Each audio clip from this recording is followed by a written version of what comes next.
presidente do futebol do Galo, Paulo Brax, fala no Rádio Esportes. Galo vai contratar, não vai contratar, o que precisa contratar. Ele abriu o jogo e o Cláudio Rezende chega com a informação ao vivo da Arena MRV, da casa do torcedor atleticano. Me conta tudo, Cláudio. Abraço, boa tarde, Rezendão. Um abraço, Thiago, boa tarde a todos que nos acompanham aqui no Rádio Esportes. Nesta quarta-feira estamos aqui na Arena MRV.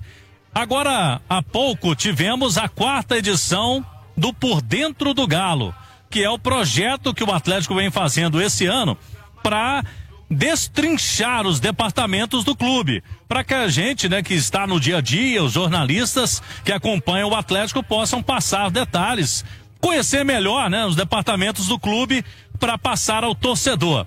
E hoje, a vez do departamento de futebol do clube com o Paulo Brax, que é o CSO do Atlético, o executivo de futebol do clube. Paulo Brax falou aqui por cerca de 1 hora, explicando com slides tudo o que ele faz, né? Todo o processo na gestão do futebol do Atlético, como que funciona o dia a dia, integrado com o SIGA, com os acionistas da SAF do Atlético, para também busca de contratações. O torcedor fica muito ansioso nesse mercado da bola do Atlético. Então, o Paulo Brax destrinchou algumas situações importantes aqui na Arena MRV nesta quarta-feira. Eu vou trazer um resumo aqui, Thiago, que é o seguinte: o Atlético, nesta janela, que vai se abrir daqui a poucos dias, 10 de julho, e vai até o início de setembro. Então, uma janela aí que a gente vai ter o mês de julho praticamente inteiro, agosto também, e ela se fecha no início de setembro. Então, podemos dizer aí em 2 meses de janela para buscar reforço, para inscrever jogadores. O Atlético tem o Dudu, que já chegou, né? Foi uma oportunidade de mercado, e para essa janela, o clube não tem, reafirmou o Paulo Brax, não tem condições de fazer investimento como fez no início do ano. Buscou o Rony, buscou o Júnior Santos, são jogadores, segundo o Paulo Brax, de hierarquia, jogadores da primeira prateleira, jogadores que você fez o investimento no início do ano. Agora, o clube não tem esta possibilidade de fazer investimento desta forma. É uma janela de ajuste. E segundo o Paulo Brax, o desempenho, e ele colocou os números que a gente já trouxe aqui na Itatiaia, nos últimos 25 pontos, o Galo conseguiu fazer ali 18 pontos dos últimos 24 no Campeonato Brasileiro, perdeu apenas 2 vezes, terminou em alto o Atlético. Então, na avaliação da diretoria do clube, são ajustes pontuais. Primeiro volante, ele reafirmou aqui, primeiro volante é mesmo, Thiago, a prioridade do Atlético na janela. E revelou algo que até nos pegou um pouco de surpresa aqui, que tem uma posição que o Atlético a princípio não buscaria reforço, mas tem um atleta que está sendo bem avaliado, já teve uma conversa e pode dar negócio. Ele deixou ali nas entrelinhas. Não seria um primeiro volante, não seria as posições mais carentes do elenco do Atlético. Mas, segundo ele, não pode pensar só agora. Se tem a oportunidade, pode trazer um jogador já pensando não só no segundo semestre, mas também para o ano que vem. Falou o seguinte, Thiago, que o Atlético não vai ter um grupo menor do que do primeiro semestre. Então o Atlético, se saírem atletas, vai trazer para pelo menos igualar o número de jogadores no elenco. E eu até perguntei para ele, viu, Thiago, por que até agora, não só o Atlético, mas o mercado do futebol brasileiro não tem praticamente nenhuma contratação, né? Os times da Série A gente não está vendo no mercado times se movimentando tanto. O Paulo Brax diz que são alguns fatores. O Mundial de Clubes, que está acontecendo, e aí algumas movimentações no mercado, alguns times que estão lá, acaba atrapalhando a movimentação mais rápida no mercado. Tem a questão dos 7 jogos, porque tem muitos atletas que já fizeram 7 jogos, poderiam até trocar de time, entre aspas, né? Mas com esse limite aí não pode mais. E tem a questão também daqueles atletas, Thiago, que ficam esperando o mercado europeu. Jogador que olha ali o início do mercado europeu. Vai ter oportunidade em algum time lá? Não vai ter? pode retornar ao futebol brasileiro, esses atletas esperam um pouquinho para tomar essa decisão. Então, um resumo aí desta questão da janela de transferências que o Paulo Brax nos trouxe aqui, né? Nesta explicação que durou mais de 1 hora e que pôde responder algumas perguntas também dos jornalistas, Thiago. Ô Alexandre Simões, vamos explicar. O Paulo Brax, o Atlético não permitiu que usassem a fala, por isso o Cláudio Rezende até se alongou na explicação. O Atlético não permitiu que o Paulo Brax, a fala dele fosse levada a público, não é isso, Cláudio? A gente até tinha separado aqui, mas foi um pedido do clube, que poderia até fazer imagens, mas sem áudio, né? Para não tirar de contexto. Então, como foi um bate-papo, foi alguns pontos que eu tirei aqui dessa situação. Inclusive, Thiago, até para ter debate de vocês, o Galo tem 3 jogadores voltando nessa janela. Os atacantes Fábio Gomes, que não deixou nenhuma saudade aqui, o Isaac, que jogou pouco no Galo, tá lá no futebol português emprestado, e o outro é o Daniel Penha, meio atacante. Esses 2 últimos, Isaac e Daniel Penha, estão no Nacional do lado de Portugal, Nacional da Ilha da Madeira, mas estão voltando. Segundo o Paulo Brax, ele não conversou ainda pessoalmente com o Cuca, mas na visão do Paulo Brax, só um deles o Atlético deveria olhar, aproveitar, que é o Isaac. Fábio Gomes e Daniel Penha serão reemprestados, não vão ficar no Galo. Umas coisas que acontecem no Atlético não tem a menor explicação. O Paulo Brax falou, quer dizer, vai estar no Itatiaia Esporte, acessa aí, itatiaesporte.com.br. Tudo que ele falou vai ser redigido, vai estar escrito, vai estar lá no itatiaesporte.com.br. Aí ele falou, pô, todo mundo ouviu, não pode usar por quê? Por que não pode usar a fala do cara? Você tá com a entrevista inteira lá, o que ele falou de tão secreto que não pode ser usado? Sabe? De verdade, tem umas coisas no Atlético, umas picuinhas, que eu não consigo entender. Mas enfim, Alexandre Simões, diante do exposto pelo Cláudio Rezende, e como o Cláudio disse, a fala tá prontinha aqui para ser usada. Tá prontinha para ser usada, mas, claro, vamos respeitar a determinação da diretoria do Atlético. Ô Alexandre Simões, dito tudo isso, o que você me fala do papo, né? Estão chamando de bate-papo do Paulo Brax com a imprensa, depois de toda a explicação do Cláudio Rezende. Thiago, eu acho que existe, eu já coloquei essa posição antes aqui, né, de que eu vejo o time do Atlético, o elenco do Atlético, você tirou o Flamengo, que é um investimento desproporcional para futebol sul-americano, né? E eu acabei de falar aqui no Mundial de Clubes que o Flamengo, para mim, é o único sul-americano que tem chance de repente, aí, aprontar para cima dos europeus. A gente pode dizer aí do Flamengo ter um investimento por volta aí de 45 milhões, 50 milhões por mês em folha de pagamento. E abaixo do Flamengo, o Palmeiras. Tirando o Flamengo e Palmeiras, eu vejo um equilíbrio muito grande. Esses 2 times dominam o cenário nacional. Em determinado momento o Botafogo ganhou 2 títulos ano passado, o Atlético 2021, o Fluminense ganhou uma Copa Libertadores, o São Paulo ganhou uma Copa do Brasil, mas o normal é esses 2 times dominarem se a gente for pegar aí um cenário dos últimos 5, 6 anos, né, das últimas 5, 6 temporadas do futebol brasileiro.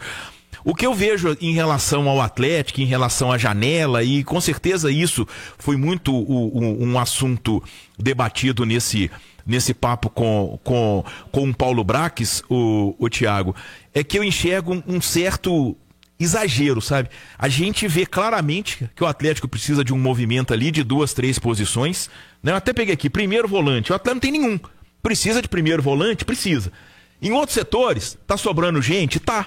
Você precisa ter aquele movimento, né, de tirar 2 ou 3, trazer 2 ou 3, com o objetivo principal de equilibrar o elenco. Equilibrar o elenco é fundamental para o Atlético, é o ponto principal. E não só para o Atlético, eu acho que tirando Flamengo e Palmeiras, todo mundo precisa usar essa janela para equilibrar o elenco. Não é uma janela para você sair contratando a torta e a direita. Isso, o Botafogo fez isso ano passado. O Botafogo fez isso ano passado, gastando um dinheiro que não tinha, trazendo jogadores extra classe. 2 ficaram 6 meses e o terceiro tá indo embora agora, que é o Igor Jesus, né? O Almada e o Luiz Henrique saíram no final do ano, logo depois de ganharem Brasileiro e Copa Libertadores. E o Lyon quebrou, né? Foi rebaixado, não foi isso? Vendeu o Crystal Palace para poder mais manter de 100 milhões de euros em déficit. Foi rebaixado. Então, exato. Então, quer dizer, Eu acho que é uma questão... Só pra dizer que cabe recurso ainda na história do Lyon. Não, cabe recurso, mas de toda forma é uma história muito mal contada, né? Vende o Crystal Palace pra poder pagar o Lyon, o Botafogo, o jogador é do Lyon, mas tá no Botafogo, o jogador é do Botafogo, mas tá no Lyon. É meio que um rolo esse negócio aí. Eu acho que não é o ponto ideal, nem é o objetivo da SAF. O objetivo de SAF, e eu digo isso graças a Deus desde o início, é recuperar empresa falida. Esse é o objetivo principal da SAF. A gente tem Cruzeiro e Atlético viver nesse momento agora, que o torcedor tenha muita paciência, tá? Até porque os dois têm belos times, belos times e belos elencos. Tirando Flamengo e Palmeiras, eles estão no nível de todo mundo, brigam com todo mundo. A janela do Atlético é chegar a 2-3, sair 2-3 e equilibrar o elenco. Eu acho que nada mais do que isso. Muito bem, vou também ouvir a Nath Fiuza, agora meio-dia, com mais 30 minutos, é o que marca o sinal eletrônico da Itatiaia.